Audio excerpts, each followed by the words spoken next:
Africa महाद्वीप में hero की कई खदानों की खोज हो चुकी थी, जहां से बहुतायत में हीरे प्राप्त हुए थे।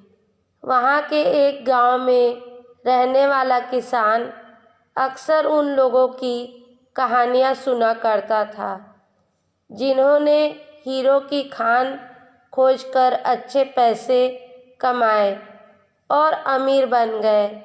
वह भी हीरे की खान खोजकर अमीर बनना चाहता था। एक दिन अमीर बनने के सपने को साकार करने के लिए उसने अपना खेत बेच दिया और हीरे की खान की खोज में निकल पड़ा।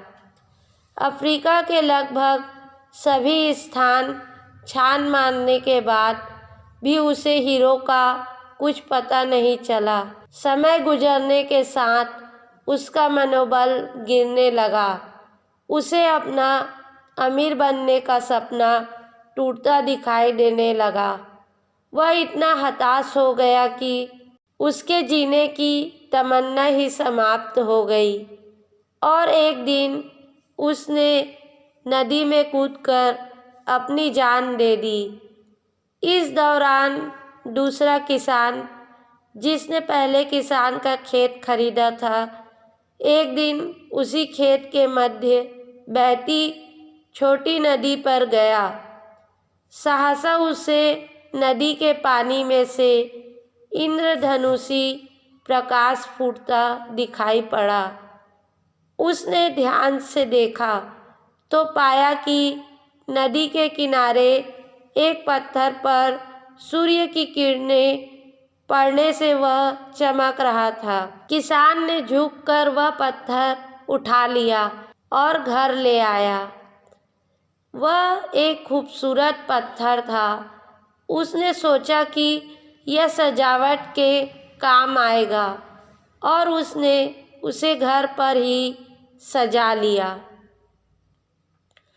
कई दिनों तक वह पत्थर उसके घर पर सजा रहा। एक दिन उसके घर उसका एक मित्र आया। उसने जब यह पत्थर देखा तो हैरान रह गया। उसने किसान से पूछा, मित्र, तुम इस पत्थर की कीमत जानते हो? किसान ने जवाब दिया, नहीं, मेरे ख्याल से ये हीरा है, शायद अब तक खोजे गए हीरों में सबसे बड़ा हीरा। मित्र बोला। किसान के लिए इस बात पर यकीन करना मुश्किल था। उसने अपने मित्र को बताया कि उसे यह पत्थर अपने खेत की नदी के किनारे मिला है। वहाँ और ऐसे भी पत्थर हो सकते हैं। दोनों खेत पर पहुँचे और वहाँ के कुछ पत्थर नमूने के तौर पर चुन लिए। फिर इन्हें जांच के लिए भेज दिया। जब जांच की रिपोर्ट आई तो किसान के मित्र की बात सच निकली। वे पत्थर हीरे ही थे। उस खेत में हीरो का भंडार था। वह उस समय तक खोजी गई सबसे कीमती हीरे की खदान थी। उस खदान का नाम किम्बरले डायमंड माइंस है। दूसरा किसान उस खदान की वजह से माला माल हो गया। पहला किसान अफ्रीका में दर बदर भटकता रहा और अंत में जान दे दी, जबकि हीरे की खान उसके अपने खेत में उसके कदमों तले थी। तो मित्रों, इस कहानी में हीरे पहले किसान के कदमों के तले ही थे, लेकिन वह उन्हें पहचान नहीं पाया और उसकी खोज में भटकता रहा। वैसे ही हम भी सफलता प्राप्ति के लिए अच्छे अवसरों की तलाश में भटकते रहते हैं।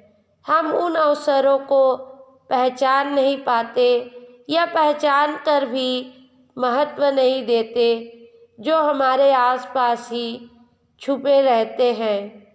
जीवन में सफल होना है तो आवश्यकता है बुद्धिमानी और परख से उन अवसरों को पहचानने की और धैर्य से अनवरत कार्य करने की। सफलता निश्चित है।